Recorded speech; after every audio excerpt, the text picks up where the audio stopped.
When you look at what the Warriors have done, and all of us had different feelings, mine very negative when Chris Paul joined the team. I've never seen you like that.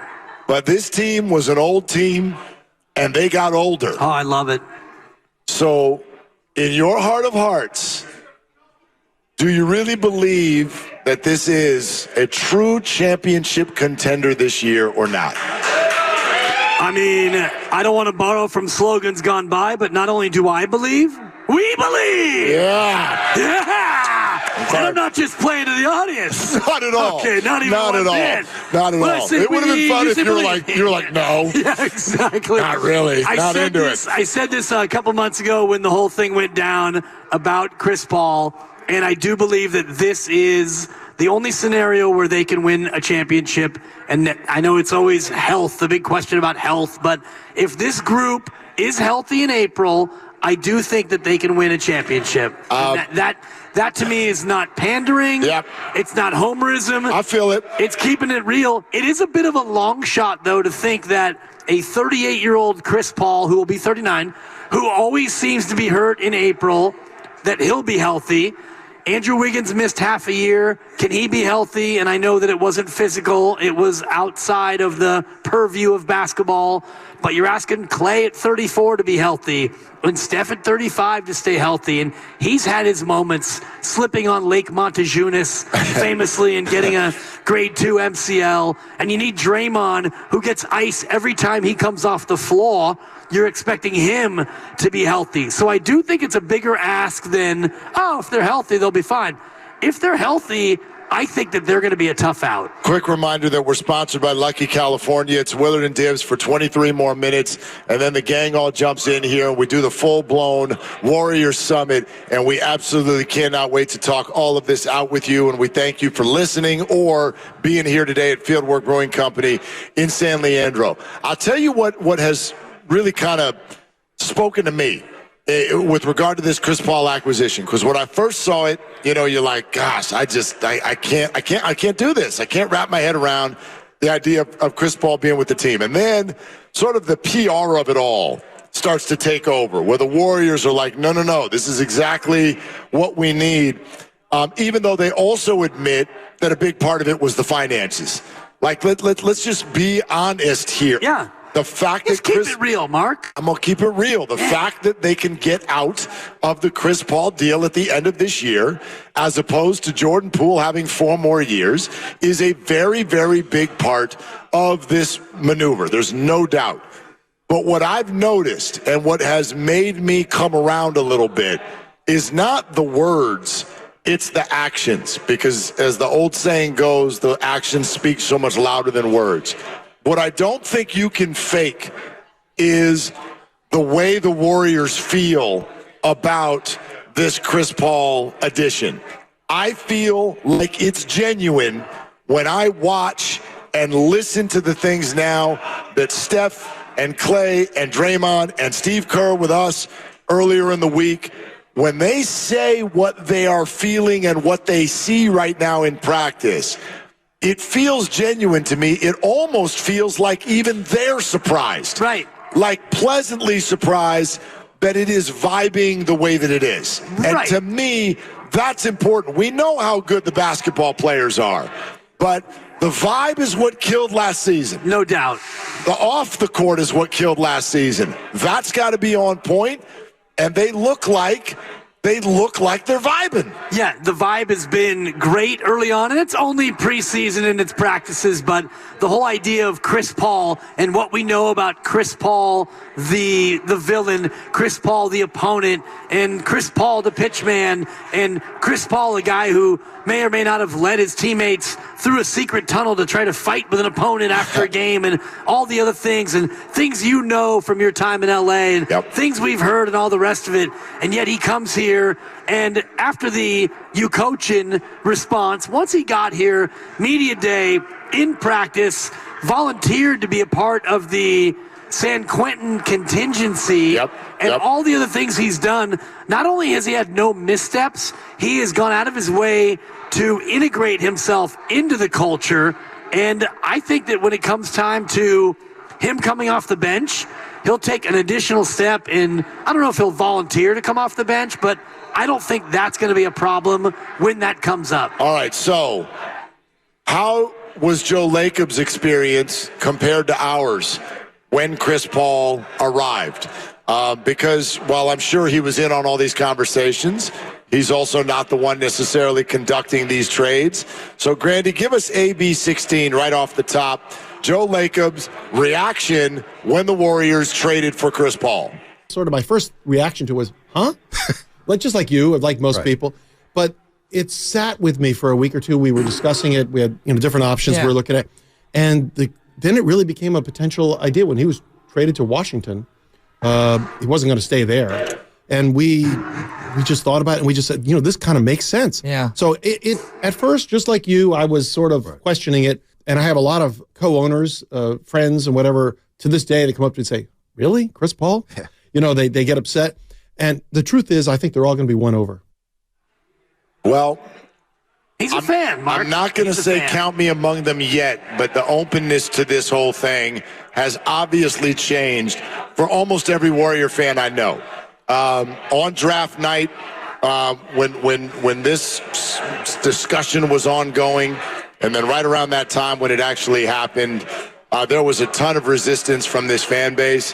Whether this is all truth or fiction, whether it's going to work or not, we'll find out. But we have absolutely, and I am definitely among the group, like the shift from where it was when it first happened to where we are now has been real. It's been profound, too, and it's happened in a short period of time in terms of the acceptance. And I know that if they come out and they don't look great, and I do think the biggest problem they're going to have is on the defensive end. So if you go out and you lose a game 132, 125 because Chris can't guard anyone and Steph is exposed and, maybe Draymond's not in the game yet or whatever happens, if you're finding that defensively you've got liabilities and you're losing games because of it, we might feel differently. But right now, going into the year, it's all positive, and the vibes are great. Yeah, so the defensive side of the basketball,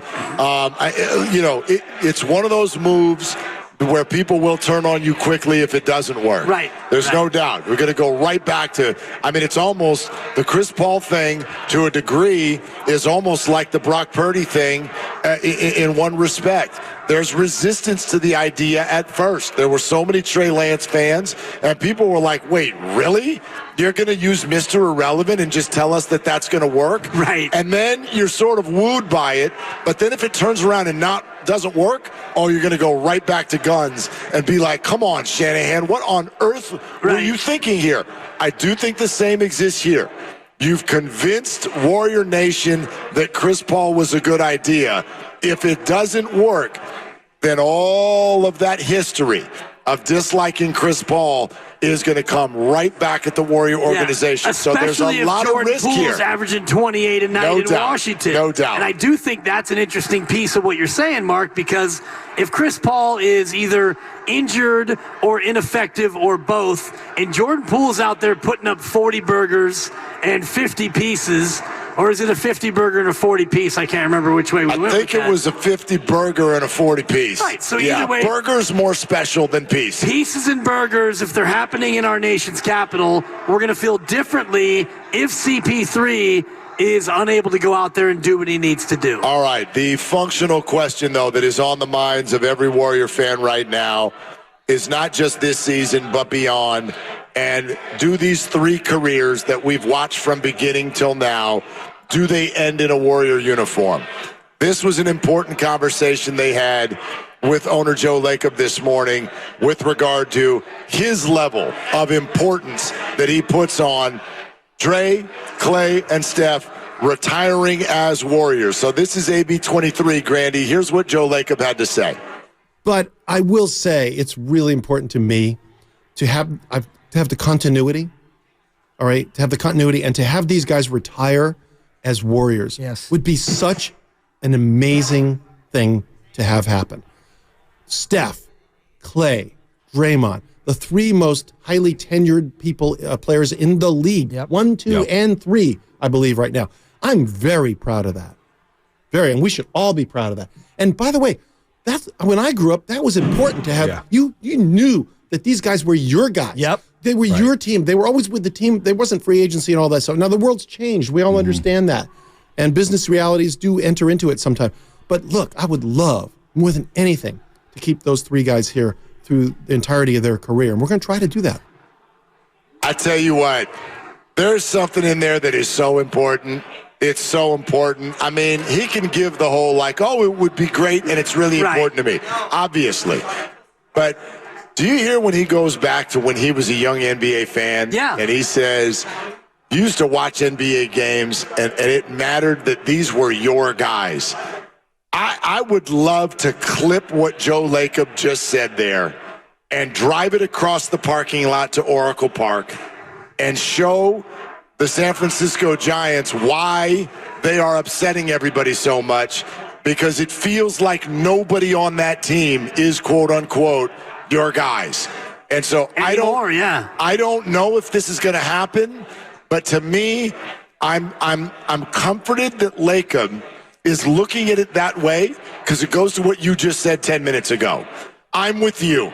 If the Warriors are mediocre for 2 years at the end of this, I will make that trade and be totally okay with it if it means that Steph, Klay, and Dre can never wear another jersey. And it's a totally throwback idea, and he talked about being a kid, and he's a little bit older than me, but you think about basketball back then, Mark, and it was McHale, Parrish, and Bird. It was Magic, Worthy, and Kareem. And even if you go to the Spurs, it was Duncan, Ginobili, and Parker. And the Bulls. The Bulls, Pippen eventually went elsewhere. Sure, so they all eventually, right? But in terms of like core guys who stayed together their whole career, it matters when you think about like players who came from a different era. You joined a team, and if you won there, you stayed there, and you were part of a collective. Well, and think about it from this perspective. If you're going to do what Lacob did and compare these three to LeBron, if you're going to say, hey,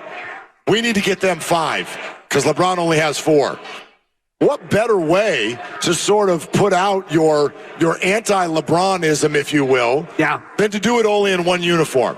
LeBron James is the guy who will go down as the man who changed player empowerment in sports. I don't think it's a bad thing. That's all good. But this idea of super teams and player movement, Guru and Shasky are here. Go ahead and let him hear it. Go ahead and let him hear it. Guru and Shasky are here. Right? But what better way to sort of create that we're not LeBron vibe than not just to pass him, but to do it all in the exact same jersey in a very different way than he did his. But even if you don't pass him to that point, the fact that you're all going to stay in the same jersey, if they wind up with 4 apiece and LeBron winds up with 4, and you all did it in the same jersey, and he had to go ring chase, quote unquote. I know it's not really ring chasing when you're the guy, but the point is he had to go to 3 different teams to win 4 titles, and the 3 of those Warriors would have won 4 in one uniform and started and finished their career together. I think that matters. As a tiebreaker, it matters more. I will say this, though, just from the view from 10,000 feet and listening to Joe today, forget how important it is to you, and if you want it to happen, what about do you think it is going to happen? Every single time he talked about this, I hear a measure of a hypothetical tone that makes me wonder. Let's put it that way. I really think that this is maybe a 50-50 proposition at Wow, best. really? Yeah. I would put it really at 80-20 or even 90-10 that Klay stays for his whole career. I think that right now it's October posturing by Joe Lacob, and it's maybe if you say, oh, we're going to do whatever we can to keep Klay here, then you lose your leverage. Well, but it is the number one question that we could ask Steve Kerr next week. Everybody's sitting around right now going, oh, they want to be here, and we want them here. We want them here, and they want to be here. Cool. Then why isn't it done? Why isn't it done? Yeah, because it doesn't have to get done. Okay, maybe. Pressure or deadline spur action, as you like to say. We did this, though, for a full year. I know it's different, but we did it all year with Bob Myers. We did it all year. Oh, when it gets to the end, Joe will be there with the offer, and Bob won't be able to say no. And Joe was there with the offer, and Bob said no. And this idea that Bob just woke up that day, no, I guess I'm not. No. This is these people's lives. Right. They are thinking about it on the daily. And so Klay Thompson right now, if I had to bet, he's bugged. Not in any unrecoverable sort of a way, but I guarantee you that this guy's looking at it going, if you love me so much, let's go. Well, I mean, if put a pen on it. I'm sure he could sign right now if he wanted to, but it wouldn't be for the amount of money that he wants. So, I'm not blaming the Warriors for it. I'm not saying that he doesn't have the right to be annoyed. However, he did get 2 years of millions of dollars to get better in a rehab facility, which is great. The Warriors did him a solid. He owes them nothing. But in terms of Klay being hurt or offended by the Warriors if they're playing hardball, I'm not that worried by it. And you know what? If I'm the Warriors, I want Klay to go out there and be motivated. I agree. I don't think the Warriors should necessarily do it until they feel better about the way that he's playing basketball.